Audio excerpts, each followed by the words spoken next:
Hello, good evening. আজ আমরা যে টপিকসগুলো নিয়ে বলবো এগুলো অনেক সময় আমাদের ক্ষেত্রে প্রবলেম করবার ক্ষেত্রে কনসেপচুয়ালি সমস্যা হয়। অনেকে স্টুডেন্ট আমায় বলেছে স্যার এই জায়গাগুলো আরেকবার রিপিট করা হোক, তাই এই টপিকসগুলো। আজকের আলোচ্য বিষয় আমাদের ক্ষেত্রে ঘনকোণের ধারণা আমরা দেব।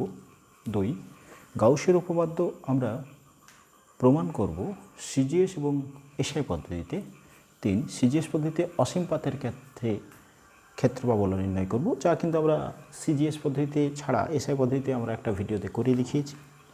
এবং সিজিএস পদ্ধতিতে ধারকত্ব, অর্থাৎ আগের ক্লাসে আমরা প্যারালাল সমান্তরাল পাত ধারকত্বের ক্ষেত্রে এসআই পদ্ধতিতে ধারকত্ব পেয়েছিলাম ε0 a/d। এগুলো প্রত্যেকটা সিজিএস পদ্ধতি। অনেক সময় আমাদের ক্ষেত্রে প্রবলেম থাকে, আমরা প্রবলেম করবার ক্ষেত্রে সিজিএস ইউনিটে আমাদের ক্ষেত্রে প্রবলেমগুলো দেওয়া থাকে।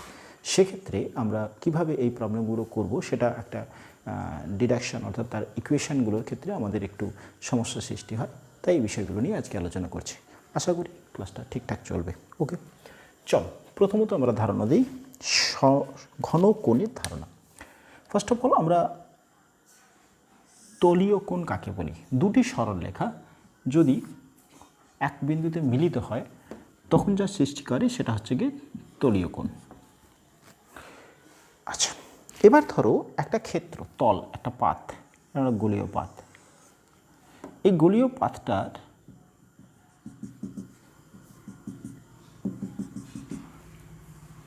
এই রকম সেই তারা যে কোণটা উৎপন্ন করবে কেন্দ্রে তাকে আমরা বলছি ঘনকোণ। অর্থাৎ একটা তল, আমরা তল, একটা দুটো সরলরেখা জায়গায় একটা তল, এই তলটা যখন কোনো কোণ উৎপন্ন করবে তখন সেটাকে আমরা বলছি ঘনকোণ। ধরো এরকম একটা তল, এই তলটা এইরকম কোনো একটা বিন্দুতে গিয়ে কনভার্জ করে যে কোণটা উৎপন্ন করছে তখন আমরা তাকে বলছি ঘনকোণ। আমরা এখানটাতে পড়েছিলাম, হ্যাঁ, এতে দেখো এক্ষেত্রে বৃত্তচাপ আর ব্যাসার্ধ, বৃত্তচাপ S/r, অর্থাৎ বৃত্তচাপ বাই ব্যাসার্ধ ইজিক্যাল টু থিটা। মানে দাঁড়াচ্ছে যে S/r এর অনুপাতটা সর্বদা ধ্রুবক। বৃত্তচাপ S/r যে কোণটা উৎপন্ন করে সেটা থিটা। যদি এটা বৃত্তচাপ এবং ব্যাসার্ধটা সমান হয় তাহলে উৎপন্ন করবে 1 রেডিয়ান কোণ। ওকে, নেক্সট আমরা আসি।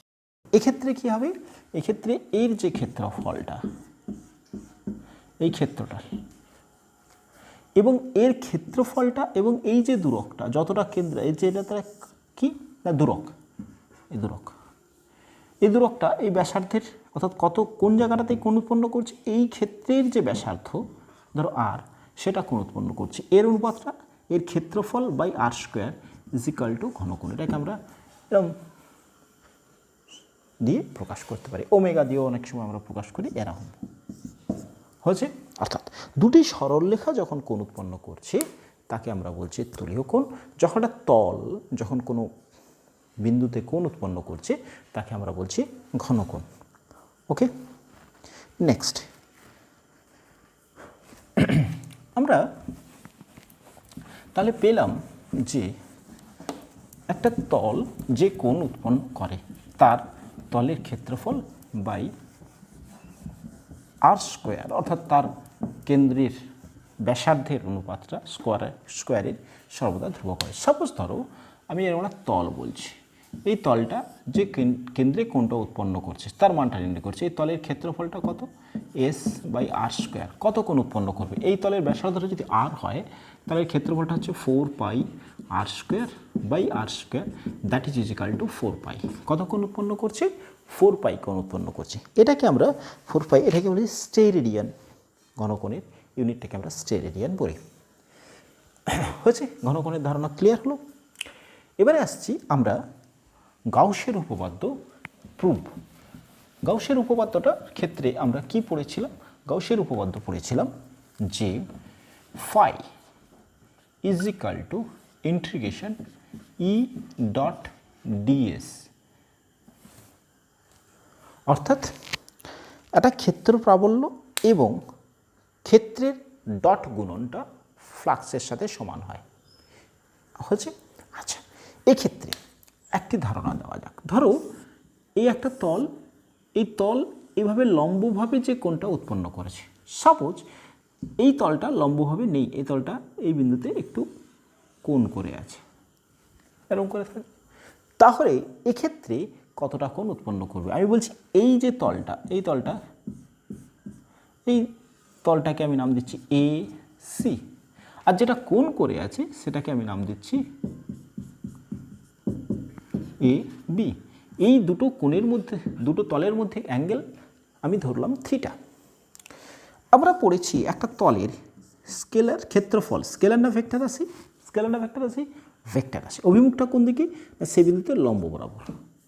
তাহলে এসি যে তলটা তার অভিমুখ বা এবি তলের অভিমুখ কোন দিকে? প্রথমে আমরা আসি এবি তলের অভিমুখ, এই তলটার সাথে লম্ব হবে এই বরাবর, এই বিন্দু থেকে হচ্ছে।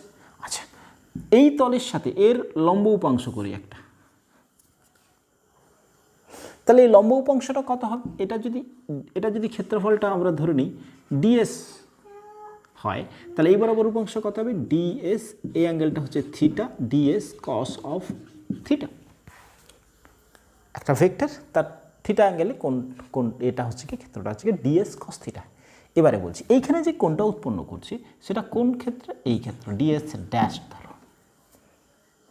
আমরা আগে ডিএস এবং ডিএস ড্যাশের মধ্যে রিলেশনটা ফাইন্ড আউট করি। এর অভিমুখ কোন দিকে? না এসি তলের অভিমুখ এর সাথে লম্ব, এবং যেটা কিন্তু এইটাই, এই অভিমুখটা, অর্থাৎ DS dash is equal two DS cos of theta. Okay, clear? এর ক্ষেত্র অর্থাৎ এবির ক্ষেত্র হচ্ছে গিয়ে এই বরাবর, আমি যদি এখানটার নাম যদি পি এন বরাবর, ডিএস ড্যাশের ক্ষেত্রফলের অভিমুখ পি এম বরাবর, তাহলে আমি বলতে পারি ডিএস ড্যাশ ডিএস কস থিটার সাথে সমান হচ্ছে। তাহলে ডিএস ড্যাশ কেন্দ্রে যে কোণটা উৎপন্ন করে, ডিএস ড্যাশ কেন্দ্রে কত কোণ উৎপন্ন করে? এক্ষুনি আমরা প্রুভ করেছিলাম 4 পাই কোণ উৎপন্ন করে। একইভাবে বলতে পারি ডিএস কস থিটা কত কোণ উৎপন্ন করে? দ্যাট ইজ 4 পাই কোণ উৎপন্ন করে। কিভাবে করতে পারি? তাহলে আমরা বলতে পারি DS dash by R square is equal to 4 pi. Even তাহলে আমরা বলতে পারি DS cos theta by R square is equal to 4 pi.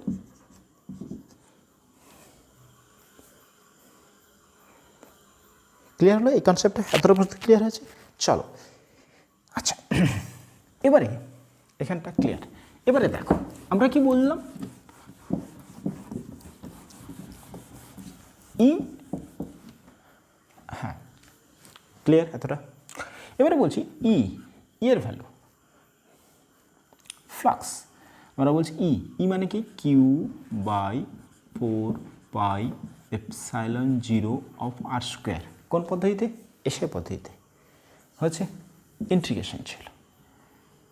E dot DS, তার মানে ডিএস কস অফ থিটা, এটাকে আগের স্টেপটা যদি আমরা লিখতাম integration E D S cos of theta, theta angle between E এবং ডিএস, অ্যাঙ্গেল অর্থাৎ কোণ ই এবং ডিএস এর মধ্যেকার কোণ হচ্ছে। তাহলে Q by 4 pi epsilon naught DS cos theta of R square with integration DS cos theta integration কত ভ্যালু বেরোবে? 4 পাই ইন্টু 4 পাই, তাহলে কত হচ্ছে? Q by epsilon naught. That is the proof of SI পদ্ধতিতে। অর্থাৎ আমরা পড়েছিলাম phi is equal to পেয়েছিলাম কিউ বাই এপসাইলন নট, এটা এসআই পদ্ধতিতে পড়েছিলাম। অর্থাৎ তড়িৎ ফ্লাক্স ওই তলের অভ্যন্তরে যে আধান আছে তার আধানের 1 বাই এপসাইলন 0 গুণ, এটা এসআই ইউনিটের প্রমাণ, এসআই প্রমাণ। ওকে ওকে ক্লিয়ার? বলো ক্লিয়ার হয়েছে? চলো আমরা এবার এটাকে সিজিএস পদ্ধতিতে প্রমাণটা করি। সিজিএস পদ্ধতিতে, তাহলে এতটা পর্যন্ত ঠিক আছে, এইখান পর্যন্ত ডিএস।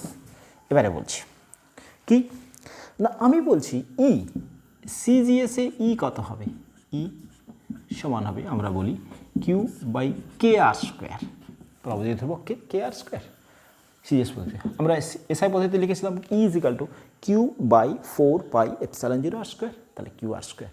তাহলে এক্ষেত্রে হচ্ছে ইন্টিগ্রেশন এর জায়গায় বসেছে q k R square D S cos of theta.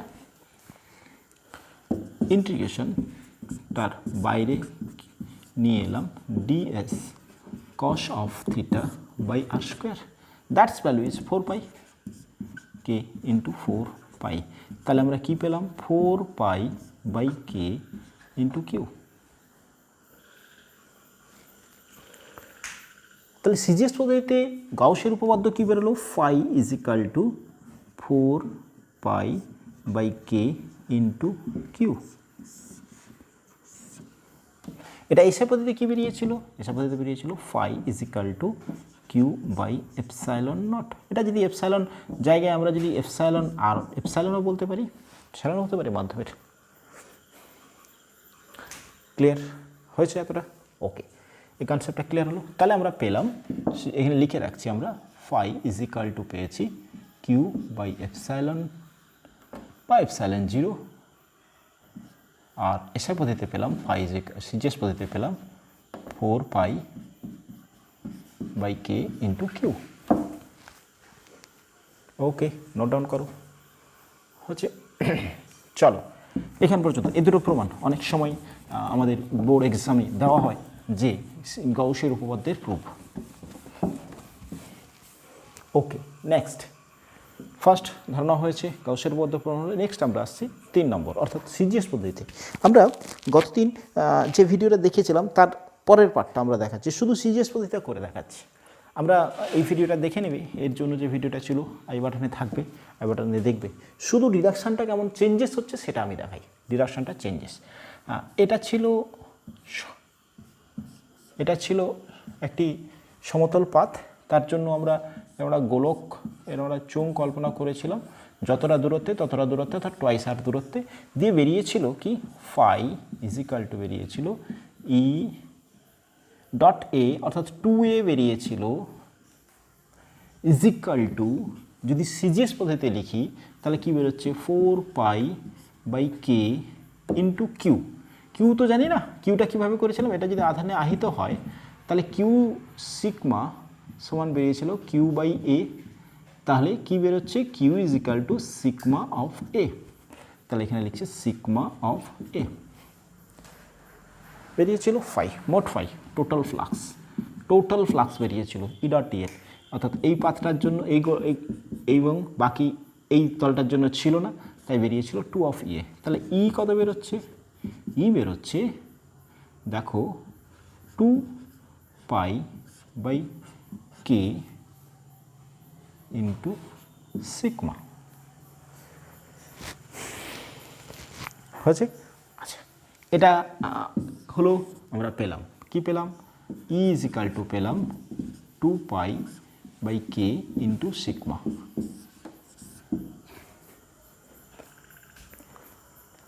হয়েছে সিজিএস পদ্ধতি অসীম পথের জন্য। যা যা ডিরেকশন ছিল সব ডিরেকশনটা শুধু এই জায়গাটায় চেঞ্জেস, অর্থাৎ গাউসের লতে ওখানে বেরিয়েছিল phi is equal two 2EA মোট, টোটাল বেরিয়েছিল sigma A by epsilon naught, দিয়ে ই বেরিয়েছিল sigma by twice epsilon naught, এখানটা বেরোলো এটা। ওকে, ক্লিয়ার হয়েছে? আচ্ছা, লিখে রাখলাম এখানটাতে। চলো এবারে আসছি নেক্সট আরেকটা পার্ট কি, আর বলছি সিজিএস পদের ধারকত্ব। আমরা গতদিন ধারকত্ব বের করেছিলাম, কি বের করেছিলাম, একটা প্যারালাল প্লেট ছিল। ওকে, প্যারালাল প্লেট ছিল, একটা এ ধরেছিলাম, একটা বি ধরেছিলাম। যদি এই জায়গাটা প্রুফটা না দেখে থাকো তাহলে প্যারালাল প্লেটের যে ধারকত্বের ভিডিও সেটা দেখে নেবে। চলো, আমরা বের করেছিলাম এই যে ক্ষেত্র প্রাবল্য, এই ক্ষেত্র প্রাবল্যের মান ই। আমরা সি বের করতে বলেছিলাম কিউ বাই ভি, যেখানে কিউ কি ছিল, ধনাত্মক পাতের আধান, ভি কি ছিল, দুটো প্লেটের মধ্যে বিভব পার্থক্য। বিভব পার্থক্য নির্ণয় করতে গিয়ে কী করেছিলাম, ই ডট ডি করে আমরা বিভব পার্থক্য নির্ণয় করেছিলাম। পজিটিভ নিয়েছিলাম, অ্যাকচুয়ালি রিলেশনটা ছিল মাইনাস, শুধু আমরা মড ওয়ানটা নিয়েছিলাম, তাই mod one is equal to বেরিয়েছিল ই ডট ডি।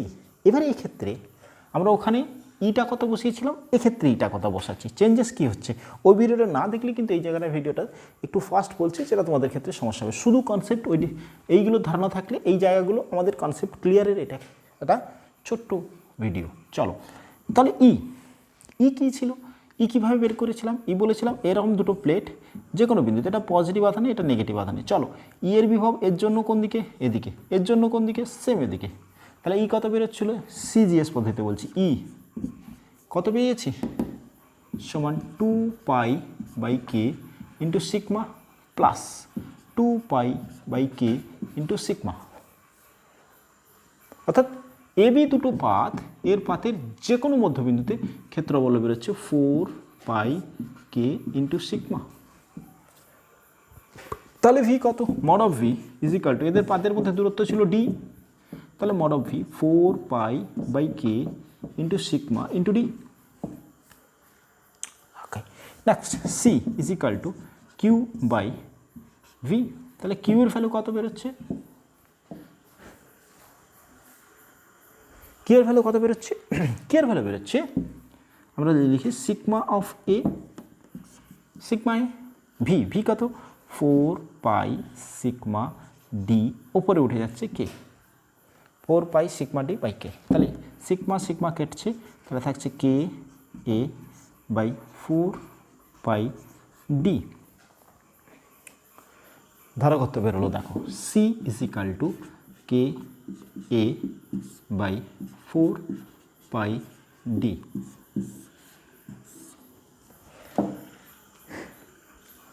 হয়েছে চারটে ধারণা, আশা করি ক্লিয়ার হলো। এগুলো প্রত্যেকটা থিওরিটিক্যালি আমাদের ক্ষেত্রে কাজে লাগবে। আমরা যখন প্রবলেম করব তখন প্রবলেম করার ক্ষেত্রে অনেক সময় আমাদের ক্ষেত্রে সিজিএস পদ্ধতি দেওয়া থাকে, পুরো আলোচনার মধ্যে দাঁড়ালো আমরা পুরো করি, ঘন করে ধারণা দেওয়া হলো। গাউসের উপপাদ্য সিজিএস পদ্ধতিতে মেনলি আমরা চাইলাম প্রমাণ করতে, দুটো পদ্ধতিতে প্রমাণ দেখালাম আমরা। সিজিএস পদ্ধতিতে অসীম দৈর্ঘ্যের পাতের ক্ষেত্রে ইটা বের করলো, যেটা এসআই পদ্ধতিতে বেরিয়েছিল, কি বেরিয়েছিল সিগমা বাই এপসাইলন 0, 2ε0, এক্ষেত্রে এটা বেরোচ্ছে।